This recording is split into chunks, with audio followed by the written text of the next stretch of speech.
आकाशवाणी भोपाल से प्रस्तुत हैं प्रादेशिक समाचार।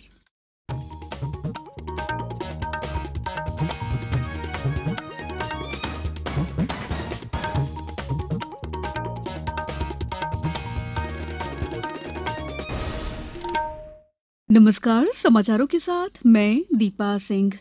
प्रधानमंत्री नरेंद्र मोदी 3 यूरोपीय देशों जर्मनी, डेनमार्क और फ्रांस की सफल यात्रा के बाद आज दिल्ली लौट आए। वर्ष 2022 में प्रधानमंत्री की यह पहली विदेश यात्रा थी। जर्मनी की राजधानी बर्लिन में श्री मोदी ने जर्मनी के चांसलर ओलाफ शोल्ज के साथ द्विपक्षीय वार्ता की और दोनों नेताओं ने छठी भारत जर्मनी अंतर सरकारी परामर्श बैठक की अध्यक्षता की। यात्रा के दूसरे चरण में श्री मोदी डेनमार्क की राजधानी कोपेनहेगन पहुंचे और दूसरे भारत नार्डिक शिखर सम्मेलन में भाग लिया। कल अपनी वापसी यात्रा पर श्री मोदी कुछ समय के लिए पेरिस में रुके और फ्रांस के राष्ट्रपति इमैनुअल मैक्रों से मुलाकात की। केंद्रीय शिक्षा मंत्री धर्मेंद्र प्रधान ने कल चिंतामन गणेश रोड स्थित महर्षि सांदीपनि राष्ट्रीय वेद विद्या प्रतिष्ठान उज्जैन के परिसर में नवनिर्मित यज्ञशाला, ऑडिटोरियम, कंप्यूटर लैब और स्मार्ट कक्षा के भवनों का शुभारंभ किया। श्री प्रधान ने कहा कि महर्षि सांदीपनि राष्ट्रीय वेद विद्या प्रतिष्ठान के जैसे ही देश में 5 और प्रतिष्ठान बनाए जाएंगे। संस्थान में पढ़ने वाले वैदिक छात्रों को बोर्ड परीक्षा से प्रमाण पत्र उपलब्ध कराए जाएंगे। केंद्रीय शिक्षा मंत्री के साथ मध्यप्रदेश के उच्च शिक्षा मंत्री डॉक्टर मोहन यादव ने संस्थान की अन्य गतिविधियों से संबंधित छायाचित्र प्रदर्शनी, स्मार्ट क्लासरूम और कंप्यूटर लैब का अवलोकन किया।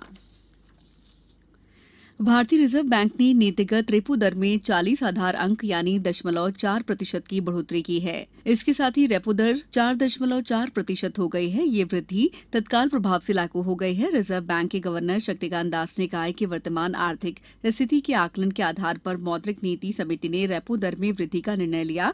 उन्होंने कहा कि रिजर्व बैंक मुद्रास्फीति को नियंत्रित करने के लिए प्रतिबद्ध है। पन्ना में किसान को 2 वर्ष की कड़ी मेहनत के बाद 11 कैरेट 80 सेंट का हीरा मिला, जिसकी अनुमानित कीमत लगभग 50 लाख है। किसान प्रताप सिंह यादव निवासी झरकुआ जिला पन्ना को हीरा प्राप्त हुआ है। उन्होंने बताया कि अब नीलामी में मिलने वाली राशि से वो अपने लिए मकान बनाएंगे और बच्चों की शिक्षा में खर्च करेंगे। शेड्यूल से होकर गुजरने वाली कई ट्रेनों के परिचालन को 24 मई तक के लिए रद्द कर दिया गया है। तीसरी लाइन के निर्माण कार्य को देखते हुए इन ट्रेनों का परिचालन बीते 1 माह से बंद चल रहा था। रद्द होने वाली प्रमुख गाड़ियों में Bilaspur Bhopal express, Bilaspur Rewa express, Jabalpur Ambikapur express, Nanded Santragachi express, Rani Kamlapati Santragachi express शामिल है। भारत के धनुष श्रीकांत ने ब्राजील के कैक्सिस दो सुल में हो रहे 24वें बधिर ओलंपिक खेलों में पुरुषों की 10 मीटर एयर राइफल प्रतियोगिता में स्वर्ण पदक जीता है। कोरिया के किम वो रिम को रजत पदक मिला और भारत के शौर्य सैनी ने कांस्य पदक हासिल किया।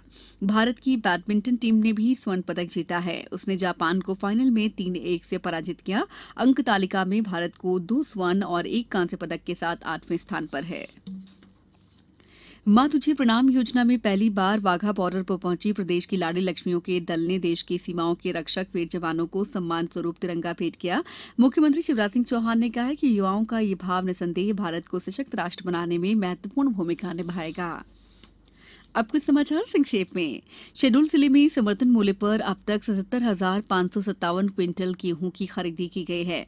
लाड़ी लक्ष्मी उत्सव के तहत आगरमालवा जिले के मोड़ी, सोयत खुर्द, सुसनेर आदि आंगनबाड़ी केंद्रों पर कल बालिकाओं का जन्मोत्सव मनाया गया।